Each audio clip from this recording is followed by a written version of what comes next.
Gracias por continuar con nosotros en primer plano, analizando los principales hechos que se registran en el país. Y uno de esos hechos es la medida de coerción que se dictó a los hermanos Espaillat, a quienes se responsabilizan por la tragedia de la icónica discoteca Jet, donde más de 200 personas perdieron la vida, donde decenas, centenares de niños han quedado huérfanos y una gran cantidad sigue con lesiones permanentes. Vamos a presentarle esa historia de lo que fue la medida de coerción que se dictó a los hermanos Espaillat.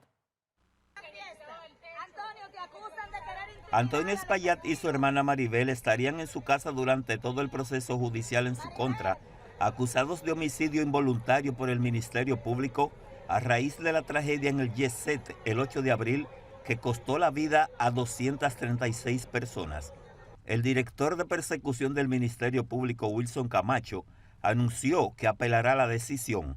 No estamos de acuerdo con la medida de coerción que ha impuesto el tribunal a los imputados. Creemos que el tribunal no ha valorado en su justa dimensión los hechos. Creemos que el tribunal no valoró correctamente la magnitud del daño que ha traído para la sociedad dominicana estos hechos.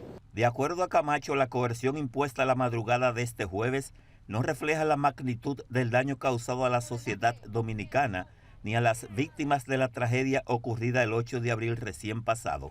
El daño que significa para 235 personas que murieron, más de 180 personas que resultaron heridas y más de 130 niños que quedaron huérfanos como consecuencia de esta conducta y como consecuencia del comportamiento de Antonio y Maribel Espaillat, que pusieron sobre el interés de las personas que ahí estaban, de las que acudían normalmente a esa discoteca, su interés económico. Esa es una incorrecta valoración del tribunal de estos hechos y desde este momento nosotros anunciamos que vamos a apelar esta medida de coerción. De su lado, el abogado de Antonio Espaillat y su hermana Maribel, el doctor Miguel Valerio, valoró como positiva la decisión de la Oficina de Atención Permanente del Distrito Nacional. Estuvimos escuchando cosas que no eran ciertas. Primero, la insensibilidad del señor Espaillat, porque básicamente se referían a Antonio, no era cierto. Yo creo que tenemos que ser un poco justos con el tema de que si no tenemos información, la información tiene que ser veraz, el periodismo tiene que ser veraz. Y en ese sentido hubo mucha asistencia. En segundo lugar, a hablar de avaricia en un hecho como este, donde ha pasado lo que ha pasado. Valerio dijo que este caso demuestra que la prisión preventiva no puede ser la primera decisión para los imputados. Nadie en la calle que cometa cualquier situación en una medida de coerción tiene que ser declarado culpable o inocente. Eso es el gran aprendizaje. El gran aprendizaje es lo que dijo la jueza. Las medidas de instrucción tienen un carácter instrumental para que se presenten al proceso. Y el señor Espaillat se ha presentado a todas las cosas que le han dado. Inclusive él ofreció hacer más diligencia de investigación que las normales. Entonces, yo que estoy en contra de la prisión preventiva, yo espero, porque en otro país fuera normal que le dieran la fianza inmediatamente a un ciudadano, que empezamos a entender de que la prisión preventiva no es la única medida. Los hermanos Antonio Espaillat y Maribel fueron dejados en libertad con una garantía económica de 50 millones de pesos y presentación periódica los días 30 de cada mes. Es un caso que va a seguir dando de mucho de qué hablar por diversas razones. Está el aspecto humano de aquellas más de 200 personas que perdieron a sus parientes. Están los familiares de Antonio Espaillat y del mismo Antonio Espaillat, que como dice el abogado, no tenía intención de que colapsara, aunque se admite que hubo descuido en algunos aspectos. Está también el tema de que el dominicano entiende que las medidas de coerción son juicios de fondo. Pero qué bueno que pase eso y como dice el doctor Valerio, que la gente entienda de que la medida de coerción no es más que parte de un proceso que apenas inicia. Pero aquí en aspecto político hay gente que se le dictaron medidas de coerción, se le iniciaron procesos y para mucha gente, incluyendo los medios de comunicación, son culpables. Eso es una buena lección que todo esto está poniendo sobre el tapete. Está el aspecto humano, están las revelaciones que se han hecho de que se firmaron acuerdos con más de unas 40 personas, incluyendo la hija de Ruby Pérez, para ayudarla en los tratamientos. Algunos dicen que para que no haya más demanda. El tema es que el caso fue declarado complejo. Y un caso cuando se declara complejo, estamos hablando que puede durar de 1 a 1 año a 18 meses. 12 meses o 18. Entonces, esto es un proceso largo. Camacho dice que va a elevar una instancia porque no está de acuerdo, porque cree que debieron haberlo enviado a la cárcel, pero esa ha sido la actitud del Ministerio Público, no solamente con este caso, sino con muchos otros casos. Por ejemplo, en muchos de los casos de corrupción hubo gente que duró 18 meses preso y todavía se le varió la medida de coerción después de 18 meses en la cárcel. Si el juez desvincula y dice que es inocente, ¿qué pasa con eso? Entonces, estos casos que trascienden ayudan en ese nivel. Y lógicamente está el aspecto humano.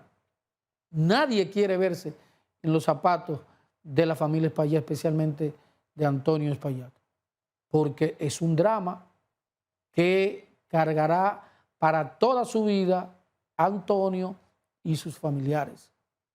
Eso son temas sumamente penosos, delicados, pero ahí está el hecho y ahí está la justicia. Vamos a ver las reacciones que provocó esa decisión del tribunal. En una audiencia que se extendió por más de 12 horas, la jueza Fátima Veloz del Juzgado de Atención Permanente del Distrito Nacional dictó una fianza de 50 millones de pesos a los propietarios de la discoteca Jet Set. En ese sentido, ciudadanos expresaron opiniones encontradas sobre lo determinado por la jueza. Para eso hay ley y la justicia que determina de eso. Lo que haga la justicia, que entienda la justicia, está bien hecho, porque es un accidente. Tenían que meterlo preso porque se perdían demasiada vida humana ahí, en el IEC. Y él, teniendo conocimiento cómo estaba el lugar, cogió y dijo que le den para adelante. Tenían que meterlo preso y no ponerle lo que le pusieron. La gente lo que requiere es justicia y yo lo veo bien por eso. Algunos manifestaron que los dueños de la discoteca no hubiesen deseado que una tragedia de esta magnitud ocurriera. Él tiene que pagar porque fue negligencia. Fue una negligencia que eso no se lo puede tolerar a la sociedad. Estamos de acuerdo que la justicia esté haciendo su trabajo. Es que no hay forma de pagar todos esos muertos. Imagínate cómo se pagan. ¿Con qué cárcel? ¿Con qué dinero se pagan todos esos muertos? Según la acusación, los hechos del pasado 8 de abril hubiesen sido completamente evitables si los imputados hubiesen actuado conforme a la ley, protegiendo la vida humana sin priorizar el lucro económico. Bueno, ahí estaba la opinión de gente común, gente del pueblo, que ve su perspectiva de lo que está pasando. Vamos a ver también la opinión del defensor del pueblo respecto a este caso, la tragedia del Jet Set.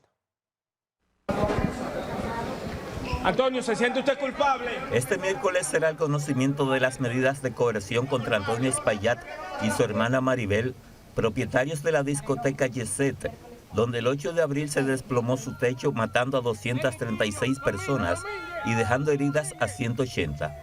Muchos sectores piden desde 20 a 30 años de cárcel para los hermanos Espaillat, pero el defensor del pueblo aclara que serán juzgados con el actual Código Penal, que contempla de 3 meses a 2 años de prisión por homicidio involuntario.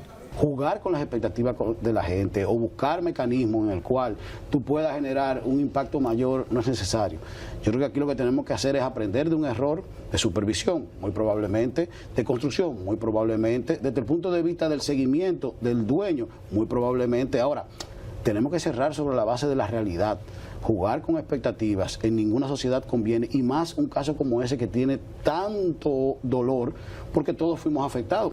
Entrevistado en Hoy Mismo, el defensor del pueblo recordó que uno de sus amigos fallecido en la tragedia fue el ex Grandes Ligas Octavio Dotel, que ese día había compartido en horas de la tarde. Aquí tenemos que enfocarnos en que el Ministerio Público someta un expediente sólido, que la parte acusada tenga sus abogados.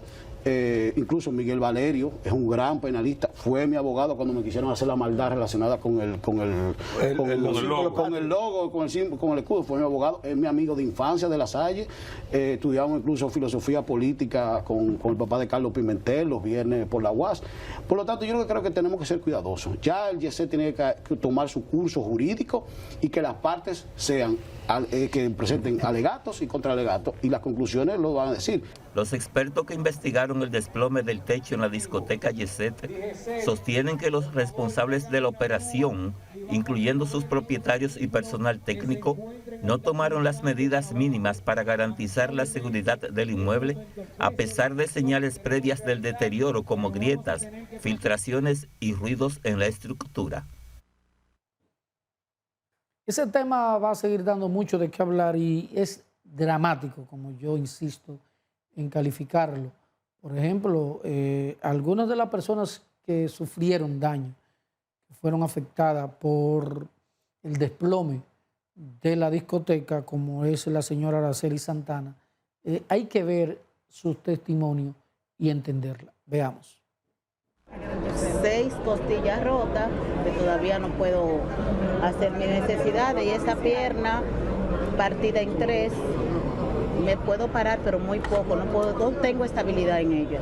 ¿Cómo ha afectado esto a su familia? Muy duro.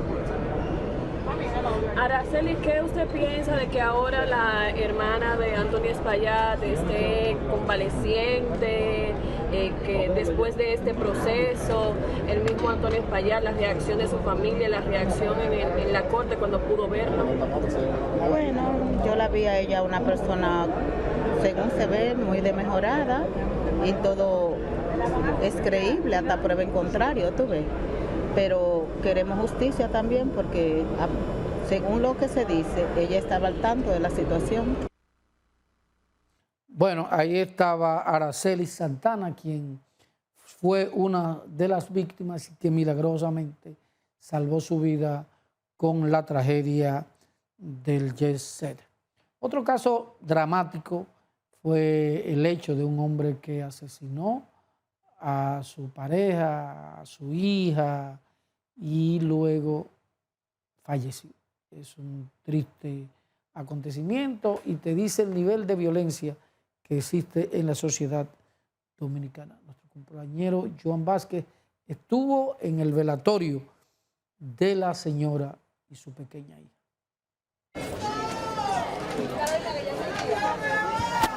Lamentando con lágrimas, familiares y allegados de la familia dieron su último adiós a la madre e hijo, a quienes le sobrevive la hija mayor de 13 años. Esto fue un caso muy lamentable para todos, de sorpresa. Para que sus obras no sean reprendidas. La tía de Noemi, pese a no haber percibido señales recientes de agresión o disputa, al igual que algunos vecinos en el lugar de los hechos, lamenta que el verdugo no haya pagado el daño que habría hecho en vida. No sabemos cómo fue el motivo de esa desgracia, ni nada de eso. Yo bajé a la casa y no oí a nadie diciendo que estaban discutiendo, peleando, nada. Entré a la casa, no hay nada destruido, porque si fuera peleando yo decía, la mató peleando, pero no así. Pues no la mató peleando. No tiene nada destruido en la casa ni nada de eso, así que no fue peleando. Pero, aunque él se haya ido también, ese dolor no se le quita a uno, porque yo nunca pedí la muerte de él, sino que el Señor me lo dejara vivo para que sufriera lo que nosotros estamos sufriendo. Luego de visitar el lugar de los hechos, la señora tiene razones para creer que el homicidio familiar fue un acto planificado. Ahora mismo, yo estuve indagando allá en el sector donde ella vivía y no hay una gente diciendo que estaban peleando ni nada de eso. Cuando me abrían las casas con los cuerpos ahí, yo le pasé por encima de los marcos y yo miré alrededor. Ahí no hay nada destruido, como en forma que no estaban peleando. Entonces, todo acotejado, todo bien. Así que esta cosa fue de premeditado, fue planeado. Después del velatorio, Noemí Marte, de 38 años recién cumplidos, fue sepultada en el cementerio Cristo Redentor junto a su hijo de apenas 8 años. Bueno, ese es realmente un hecho dramático, como dice la señora, aunque el hombre falleció posteriormente. Eso no sustituye el dolor que tiene la familia. Nos vamos a la pausa, pero no se mueva, porque cuando regresemos verá, o les tendremos más de lo mismo con el Código Penal, el nuevo código que lleva 20 años engavetado en el Congreso. Ya regresamos.